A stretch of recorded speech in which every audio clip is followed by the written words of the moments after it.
Yes, ma'am. How you doing? Hey, thank you so much for speaking. I wanted to know, what is the most difficult argument you have ever heard for atheism, and how did you respond? Atheism is often seen as a purely intellectual position. But is it really based on strong arguments, or is it just a set of complaints about God? In this thought-provoking Q&A session, a student challenges Frank Turek with a big question. What is the most difficult argument in favor of atheism? Frank's response dives deep into the problem of evil, biblical objections, and the real motivation behind many atheist claims. Stay tuned as we break it all down. Oh, great question. I think the most difficult argument to answer is, well, let me put it this way. I don't think questions are hard to answer. They're just hard to answer in 2 minutes, right?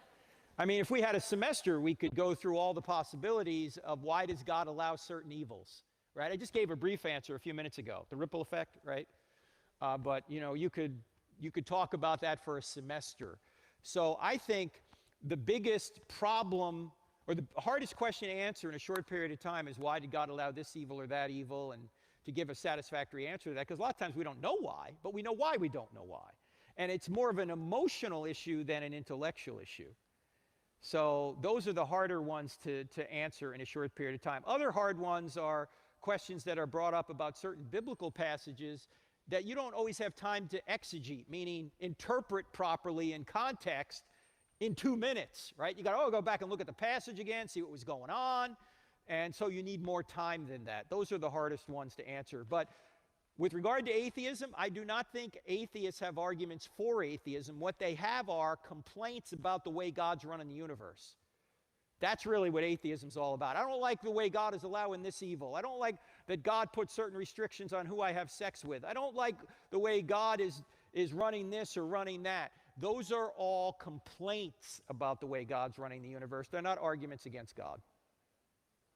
All right, thank you.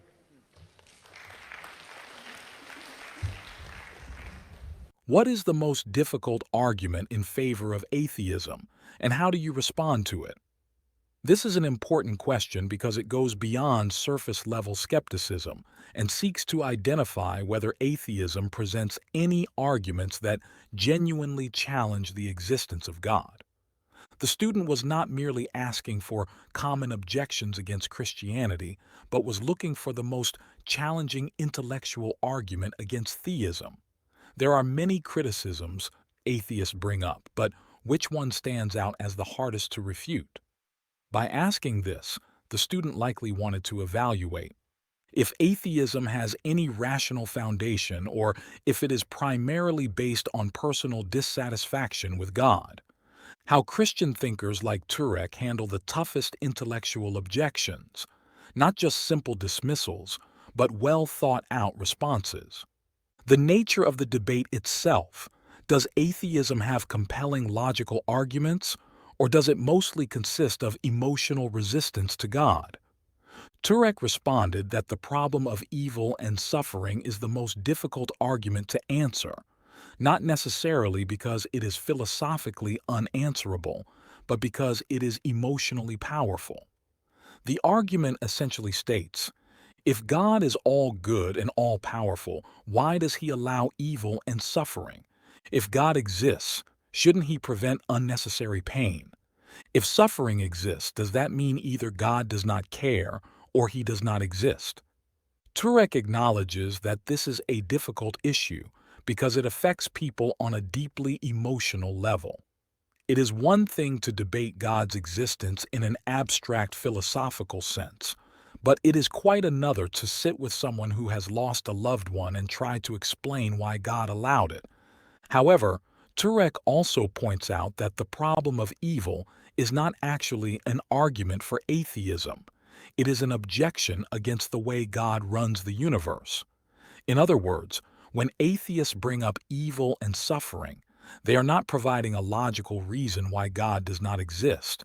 Rather, they are expressing discontent with how things are. Why evil does not disprove God.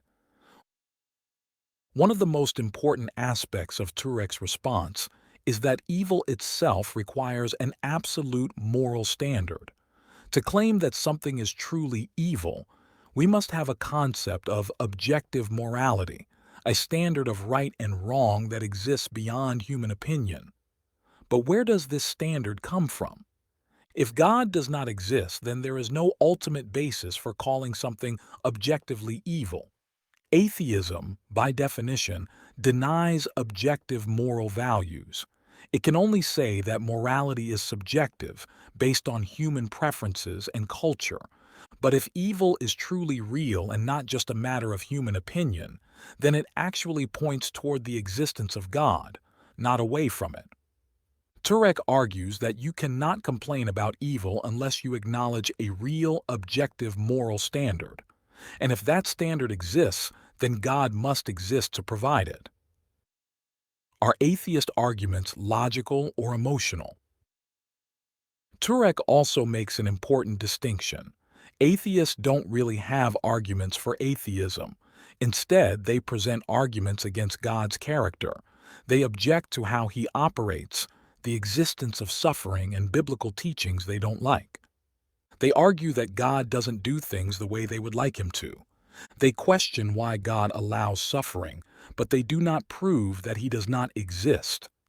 They reject Christianity because they don't agree with certain biblical doctrines, not because they have evidence that disproves God. This is a significant point because it shifts the debate from "Does God exist?" to "Do I like how God does things?" The former is a philosophical and theological discussion, while the latter is a personal and emotional response. Turek also briefly mentioned other challenging questions that take more time to answer, such as difficult Bible passages that skeptics use to argue against God's morality, complex theological issues that require deeper study and context, the ripple effect of suffering, how God might use pain for a greater good that we cannot see immediately. These are not arguments against God's existence, but rather difficult theological topics that require deeper study and explanation. At the end of the day, does atheism truly have strong arguments for its position? According to Turek, the answer is no. Most atheistic objections are based on disliking God's actions, not proving he does not exist. The problem of evil does not disprove God. Instead, it raises important theological questions about God's justice and sovereignty. Atheists assume morality is real when they complain about evil. But if morality is real, it must come from God. Suffering is not evidence against God, but rather a challenge that requires deeper reflection, faith, and understanding of God's greater purposes. Ultimately, this student's question was an important one because it forced Turek to clarify what makes an argument truly difficult and what atheism actually claims. The conversation reminds us that while suffering and evil are painful realities, they do not provide logical grounds for rejecting God.